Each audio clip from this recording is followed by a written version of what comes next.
السلام علیکم، امید کرتا ہوں کہ سب لوگ خیریت سے ہوں گے۔ امریکہ نے غزہ اور اسرائیل جنگ کے حوالے سے تیسری دفعہ قرارداد کو مسترد کر دیا، ریجیکٹ کر دیا۔ پہلی دفعہ یہ قرارداد رشیا لے کے گیا تھا، تب ہی امریکہ نے اس کو ویٹو قرار دے دیا تھا۔ دوسری دفعہ چائنا لے کے گیا تھا، تب ہی امریکہ نے اس کو ویٹو کر دیا تھا۔ اور اب تیسری مرتبہ عرب امارات یہ مسودہ لے کے گئی ہے، قرارداد لے کے گئی ہے، لیکن تیسری دفعہ بھی امریکہ نے اس کو ریجیکٹ کر دیا ہے۔ اب اس کی وجہ کیا ہے؟ امریکہ کیوں بار بار یہ اس کو ریجیکٹ کر رہا ہے؟ لیکن اس دفعہ جو امریکہ نے ریجیکٹ کیا ہے وہ اسٹرانگ قسم کا ریئیکشن آیا ان کی اپنی پبلک سے پوری دنیا کو لے کر، کیونکہ یہ اس جنگ کو کافی عرصہ ہو چکا ہے۔ 7 اکتوبر سے یہ جنگ سٹارٹ ہے اور مختلف کنٹریز نے اس میں انوالومنٹ، مختلف قسم کی بیان بازی کی ہے، لیکن امریکہ پرو اسرائیل پالیسی بنا کے ان کو سپورٹ کرتا جا رہا ہے۔ اور جتنے بھی ہلاکتیں ہو چکی ہوئی ہیں غزہ میں، اتنی جانی و مالی نقصان ہو چکا ہے، سب سے زیادہ ٹارگٹ ہوئے ہیں وہ خواتین ہوئی ہیں اور بچے ہوئے ہیں۔ روز بروز ان کی ہلاکتیں ہوتی جا رہی ہیں اور ان کا ایجوکیشن سسٹم، ہر چیز، ان کے ہاسپٹل، ہر چیز انہوں نے تباہ کر کے رکھ دیا ہے۔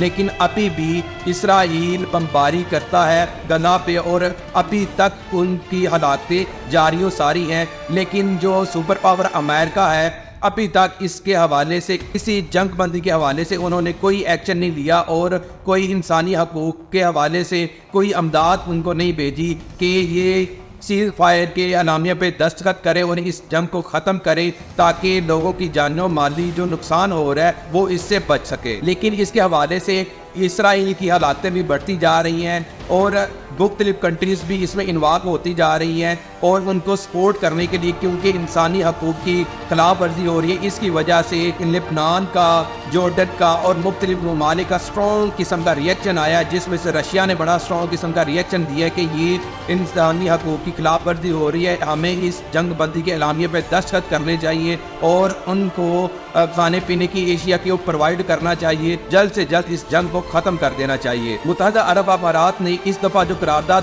یونائٹڈ نیشن میں لے کے گئی ہے، اس سے پہلے OIC کا اجلاس ہوا تھا اور سب مسلم ممالک نے مل کے یہ طے کیا تھا کہ ہم ایک مسودہ تیار کریں گے، ایک قرارداد پیش کریں گے UNO میں، جو ہم ادھر پیش کریں گے۔ لیکن صرف امریکہ نے اس کو ریجیکٹ کر دیا ہے اور 15 میں سے 13 ممالک نے اس کے حق میں ووٹ دیا کہ جنگ بندی کے اعلامیے پہ دستخط ہونے چاہیے، جنگ کو ختم ہونا چاہیے۔ لیکن امریکہ نے اس کو ریجیکٹ کر دیا ہے اور برطانیہ نے اس کے حق میں، مطلب وہ نیوٹرل رہا اور اس نے کوئی بھی اپنے ووٹ کا حق استعمال نہیں کیا۔ حماس کے زیر انتظام غزہ میں ابھی تک 17,487 ہلاکتیں ابھی تک ہو چکی ہے، جن میں زیادہ تر بچے اور خواتین ہیں۔ پہلے جنگ عظیم کے بعد لیگ آف نیشن بنائی گئی، وہ بھی اسی لیے بنائی گئی تھی کہ جنگ کو ختم ہونا چاہیے اور ٹیبل ٹاک کے ذریعے سے دوسرے ممالک کے ایشوز کو کنٹرول کرنا چاہیے اور جنگ سے بچنا چاہیے۔ ٹیبل ٹاک کے ذریعے ہم نے سارے معاملات کو سیٹل ڈاؤن کرنا ہے اور سارے معاملات کو نپٹانا ہے، لیکن وہ بھی صحیح طریقے سے اپنا کردار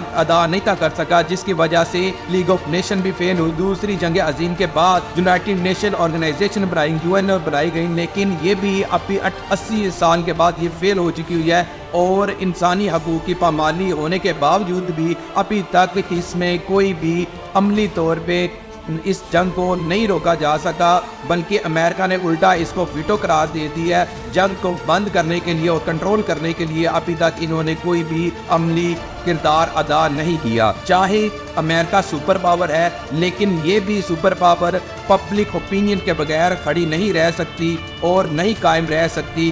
اور اب جو ویٹو پاور امریکہ نے کیا ہے، اسٹرانگ قسم کا ان کی پبلک سے ہی ریئیکشن آ رہا ہے۔ دنیا بھر سے تو لوگ، جو لیڈران ہیں، وہ اس پہ ریئیکشن دے رہے ہیں، ٹویٹ کر رہے ہیں، ویڈیو بیانات جاری کر رہے ہیں، لیکن ان کی اپنی پبلک بھی ان کو صحیح طریقے سے اب سپورٹ نہیں کر رہی، کیونکہ انسانی حقوق کی پامالی ہو رہی ہے، ان کے خلاف ورزی ہو رہی ہے۔ امریکہ جو کہ سپر پاور ہے، انہوں نے پوری دنیا میں ایک سافٹ امیج قائم کیا ہوا ہے اپنے ڈرامہ کے ذریعے سے، اپنی فلموں کے ذریعے سے۔ باقی ممالک اس کو صحیح طریقے سے ریپرزینٹ نہیں کر سکے، جس کی وجہ سے لوگوں کا جو رجحان ہے وہ امریکہ میں جانے کی طرف زیادہ ہے، کیونکہ ان کی جو سافٹ پالیسی ہے وہ کافی اسٹرانگ قسم کی ہے اور ان کی لابنگ کافی اسٹرانگ قسم کی ہے۔ لیکن اب ایک حتمی فیصلہ اس میں ہو جانا چاہیے کہ اس نے کس کو سپورٹ کرنا ہے، انسانی حقوق کی پامالی کر رہا ہے اس کو سپورٹ کرنا ہے، کہ جو مظلوم ہے، جو مسلمانوں کا خون بہا رہے ہیں، مسلمانوں کو قتل کر رہے ہیں، ان کی نسل کشی کر رہے ہیں غزہ میں، کہ ان کو سپورٹ کرنا چاہیے۔ فلسطین کی مزاحمتی تحریک نے کافی سٹرونگ قسم کا انہوں نے بھی بیان جاری کر دیا ہے اور اس جنگ کے حوالے سے اس کو ختم ہونا چاہیے۔ آذربائیجان نے انڈیا اور فرانس کو وارن کیا ہے کہ وہ آرمینیا کو ڈیفنس سسٹم اور ڈیفنس ایکوپمنٹس اسلحہ پرووائڈ نہ کرے تاکہ ایک نئی جنگ کا آغاز نہ ہو سکے۔ یہ دونوں ممالک اگر آرمینیا کو مسلسل اسلحہ پرووائڈ کرتے جائیں گے، جس کا نقصان یہ ہوگا کہ ایک ریجن میں نئی جنگ کا آغاز ہو جائے گا۔ آذربائیجان اور آرمینیا دونوں ایک وقت میں یو ایس ایس آر کا حصہ ہوتی تھی، لیکن یو ایس ایس آر کے ٹوٹنے کے بعد یہ الگ سے اسٹیٹ بن گئی۔ آذربائیجان مسلم اسٹیٹ ہے، آرمینیا میں کرسچینٹی کی میجورٹی زیادہ ہے۔ آرمینیا اور آذربائیجان میں ٹیریٹری کو لے کے شروع سے ہی کنفلکٹ رہا ہے، جس کی وجہ سے آذربائیجان نے فرانس کو اور انڈیا کو آگاہ کیا ہے کہ آپ